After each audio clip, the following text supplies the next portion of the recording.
నమస్కారం. రామాయణంలో రామసేతుకు సంబంధించిన కొన్ని లెక్కలు ఉన్నాయి. వాటి వివరాలు చూద్దాం. రామాయణం ఒక పురాణం, ఒక కల్పిత గాథ అంటే అందరికీ ఆమోదయోగ్యంగా ఉంటుంది. అంతేకాని అందులో సైన్స్ ఉంది, అందులో చరిత్ర ఉంది, అందులో మనం ఈ కాలానికి పనికొచ్చే విషయాలు చాలా ఉన్నాయి అని ఎవరైనా అంటే మనం మన అభ్యంతరాలు తెలియజేయాల్సి ఉంటుంది. ఉదాహరణకు రామసేతు యొక్క వివరాలు వాళ్ళు ఇచ్చిన దాని ప్రకారం ఎట్లా ఉన్నాయో చూద్దాం ఒకసారి. ఇండియా శ్రీలంకకు మధ్య ఇప్పుడున్న బ్రిడ్జిని మనం ఆడమ్స్ బ్రిడ్జ్ అని అంటున్నాం. సంప్రదాయవాదులు రామాయణం ఆధారంగా దాన్ని రామసేతు అని అంటున్నారు. వారు రాసుకున్న లెక్కల ప్రకారమే చూస్తే మొదటి రోజు వానరాలు అంటే కోతులు మొదటి రోజు కష్టపడి 14 యోజనాల వంతెనను నిర్మించాయి. రెండవ రోజు 20 యోజనాలు, మూడవ రోజు 21 యోజనాలు, నాలుగవ రోజు 22 యోజనాలు, ఐదవ రోజు 23 యోజనాల వంతెనను రామసేతువును నిర్మించాయి. అంటే ఈ మొత్తం కలిపి 5 రోజులలో ఎంత చేశాయి అంటే 100 యోజనాల వారధిని అవి నిర్మించాయి అని రామాయణంలో ఉంది. ఇప్పుడు నేను చెప్పిన ఇదే విషయం అందులో శ్లోకం 74లో ఉంది. దశయోజన్ విస్తీర్ణం శతయోజన్మాయతం దద్రుదేవ గంధర్వు నలసేతుం సుదుష్కరం. వాళ్ళు చెప్పిన దాన్ని బట్టి అసాధ్యమైన 100 యోజనాల పొడవు 10 యోజనాల వెడల్పు గల ఆ వంతెనను చూసి యక్షులు, గంధర్వులు, కిన్నెరులు, కింపురుషులు అందరూ చూసి ఎంతో ఆనందించారు అని అందులో నమోదై ఉంది. సరే, ఈ యోజనాలు మన ఆధునిక లెక్కల ప్రకారం ఎట్లా క్యాలిక్యులేట్ చేద్దాము అంటే మన సంప్రదాయవాదులు రాసుకున్న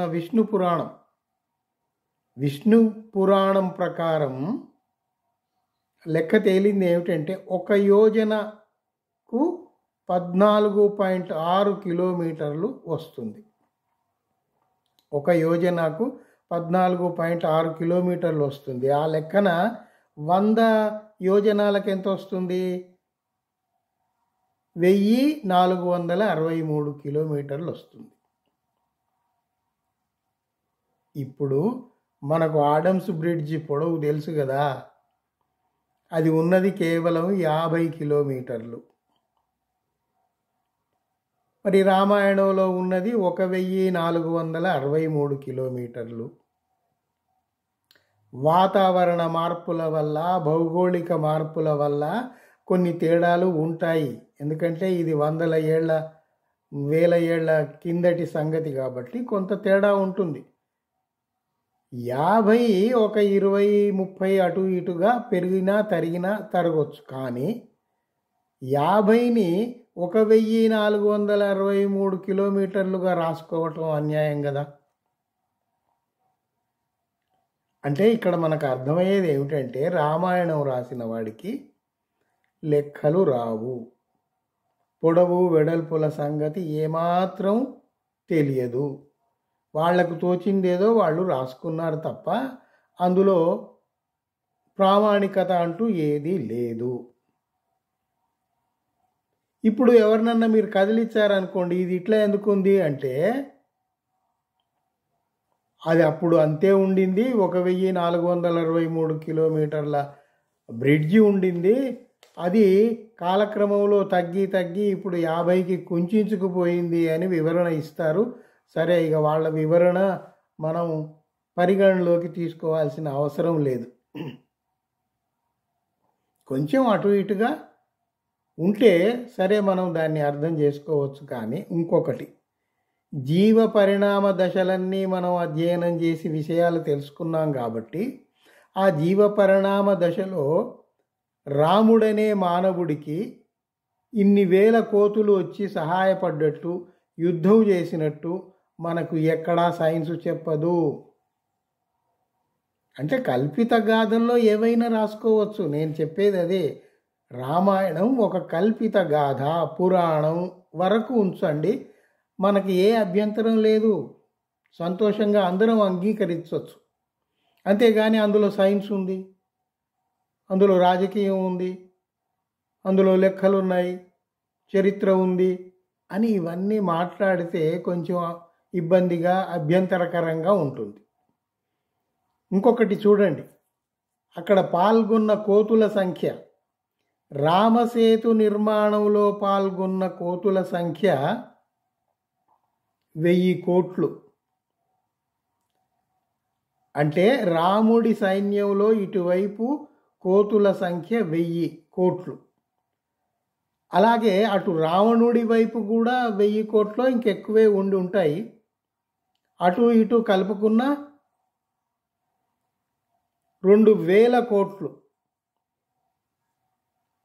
అంటే ఆనాటి జనాభాను మనం పరిగణలోకి తీసుకుంటే 1000 ఏళ్ల కింద 2000 కోట్లు ఉంటే ఇన్ని వేల సంవత్సరాలు గడిచిపోయిన తర్వాత ఇప్పుడు జనాభా ఎంత ఉండాలి? శ్రీలంకలోను ఇండియాలోను మనం ఊహించలేనంతగా ఉండాలి. కానీ అసలు ప్రపంచ జనాభా ఎంత ఉంది? ప్రపంచ జనాభా 700 కోట్లు. ఇప్పుడు ప్రపంచ జనాభా 700 కోట్లు ఇప్పుడుంటే నీకు రామాయణ కాలం నాటికి అంటే 100,000 ఏళ్ల నాడు వానరాలు సైన్యంలో పాల్గొన్నవే 2000 కోట్లు ఎలా ఉంటాయి? తప్పు కదా. సరే, మనకు తెలుసు రామాయణ రచయితకు లెక్కలు రావు, ఆయన కల్పిత గాథ, ఈజ్ ఏ ఫిక్షన్ రైటర్, అంతవరకే ఏదో ఊహించాడు, రాసుకున్నాడు. అంతేగాని దాని ప్రకారం దాన్ని ప్రామాణికంగా తీసుకొని ఇందులో సైన్సు చరిత్ర అన్నీ ఉన్నాయి అని అంటే మనకు కొన్ని అభ్యంతరాలు ఉన్నాయి. సంప్రదాయవాదులు చెప్పే చాలా విషయాలకు అభ్యుదయవాదులకు తేడా ఉంటుంది. ఎందుకంటే అభ్యుదయవాదులు ఎప్పుడు హేతుబద్ధంగా ఆలోచిస్తారు, లెక్కలు అన్ని పరిగణలోకి తీసుకొని చూపెడతారు. ఆ పద్ధతి సంప్రదాయవాదుల దగ్గర ఉండదు. ఉదాహరణకు ఆవు అనేది ఒక జంతువు, అది మనిషికి తల్లి ఎలా అయింది అని ఇప్పుడు ఆధునికులు ప్రశ్నిస్తున్నారు. Chief justice, supreme court chief justice Markandeya ఖడ్జూనే దాన్ని ఖండించాడు. అరే, ఆవు అనేది మానవ వలసలు జరుగుతున్నప్పుడు వాళ్లతో పాటు ఆర్యులతో పాటు వచ్చిన జంతువు, అది ఇక్కడి జంతువు కాదు. గుర్రాలు కానీ ఆవులు కానీ వలస వచ్చిన జంతువులు ఆర్యులతో పాటు. అందువల్ల ఒక జంతువు మనిషికి తల్లి ఎలా అవుతుంది, ఒక పక్షి మనిషికి తల్లి ఎలా అవుతుంది, అవన్నీ ఫిక్షన్లో సాధ్యం.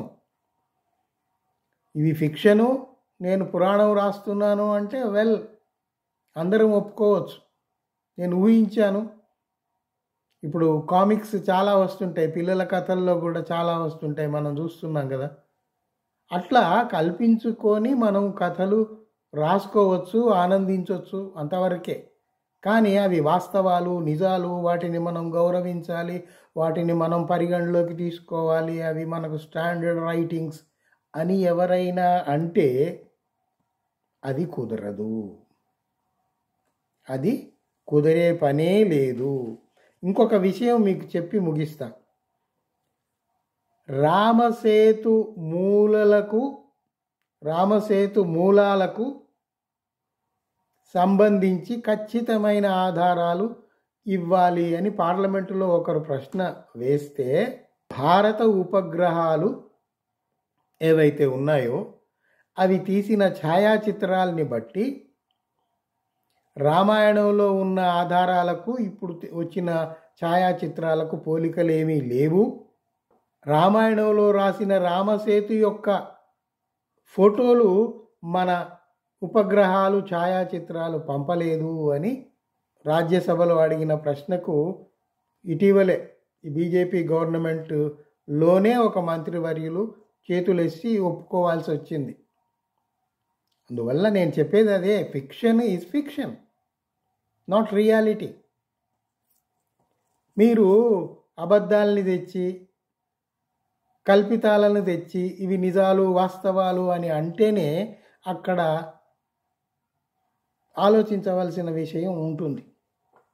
మనం ఆధునికంగా పురోగమిస్తున్నప్పుడు ప్రతిదాన్ని ప్రశ్నించి హేతుబద్ధంగా అది అవునా కాదా అని తేల్చుకొని నమ్ముతాం, లేకపోతే పక్కన పెడతాం. నేను అనేది అదే, రామాయణ భారతాలకు విలువ తగ్గియండి అని నేనేం అనట్లేదు. అవి ఫిక్షన్ రైటింగ్స్, కల్పిత గాథలు. వాటిని చదువుకొని ఆనందించగలిగేవారు ఆనందించుకోవచ్చు. ఇప్పుడు ఎవరి విశ్వాసాలు వాళ్ళవి. ఒకడు రాముడిని నమ్ముతాడు, ఒకడు శివుడిని నమ్ముతాడు, వాళ్ళే ఇద్దరు మళ్ళీ కొట్టుకుంటారు. నేను అనేది ఏమిటంటే, దేవుడి పేరుతోటి మనుషుల మధ్య యుద్ధాలు ఎందుకు? అందుకే కదా అట్లా తన్నుకొనే ఈ దేశం ఒకప్పుడు ఒక మంచి జీవన విధానం ఏదైతే ఉందో బౌద్ధాన్ని నాశనం చేసి ఈ హైందవాన్ని ప్రచారం చేసి జీవితం దుర్భరమయంగా చేశారు. ఇప్పుడు ఈ చిన్న చిన్న విషయాలు కొన్ని మనం పరిశీలించుకోవటం ఎందుకంటే, మనం ఏ రకంగా నాశనమవుతూ వచ్చాము అనేది బేరీజు వేసుకోవటానికి, వాటిని పునరుద్ధరించుకోవటానికి. మన మూలాలు మనం సరిగా తెలుసుకుంటే, వాస్తవాలు నిజాలు సరిగా తెలుసుకుంటే మన ఆలోచన ధోరణిని మార్చుకోవటానికి అవకాశం ఉంటుంది అని. లేకపోతే మా తాతలు చెప్పారు కదా, మా నాన్నలు ఆచరించారు కదా, నేను కూడా ఆ మూర్ఖత్వంలోనే కొట్టుకుపోతాను అని ఎవరైనా అనుకుంటే అది వారి ఇష్టం, దాన్ని మనం ఏం కాదనలేం. కానీ బాధ్యత గల పౌరులుగా మనము నిజాల్ని వాస్తవాల్ని జనానికి తెలియజేస్తూ ఉండాలి. అందువల్ల నేను అప్పుడప్పుడు నాకు తోచిన కొన్ని విషయాలు తీసుకొని వివరణ ఇస్తూ ఉంటాను. మీకు అందులో సబబుగా ఉంది, ఇవి నిజమే అని అనిపిస్తేనే నమ్మండి, లేకపోతే వదిలేయండి. ఎవరి అభిప్రాయాలు వాళ్ళవి. నేను చెప్పేదే కరెక్టు అని నేను ఎప్పుడు ఎక్కడ చెప్పట్లేదు. అసలు ఎవరూ చెప్పకూడదు. బుద్ధుడే నేను చెప్పినా కూడా మీరు నమ్మకండి, మీరు పరిశీలించుకోండి, మీరు చెక్ చేసుకోండి, క్రాస్ వెరిఫికేషన్ చేసుకోండి అనే 1000 ఏళ్లకు క్రీస్తు పూర్వము, అంటే సాధారణ శకానికి పూర్వము బుద్ధుడే చెప్పాడు. మనం ఎంత వాళ్ళం? మనం కూడా అదే చెప్తున్నాం. మనకు తోచిన వాస్తవాలు మనం చెబుదాము, విన్నవారు దాన్ని హేతుబద్ధంగా ఆలోచించి చూడమని విన్నవించుకుంటాము. అంతే, అంతకంటే ఎక్కువ ఏమీ లేదు. Thank you for your patient hearing. సెలవు.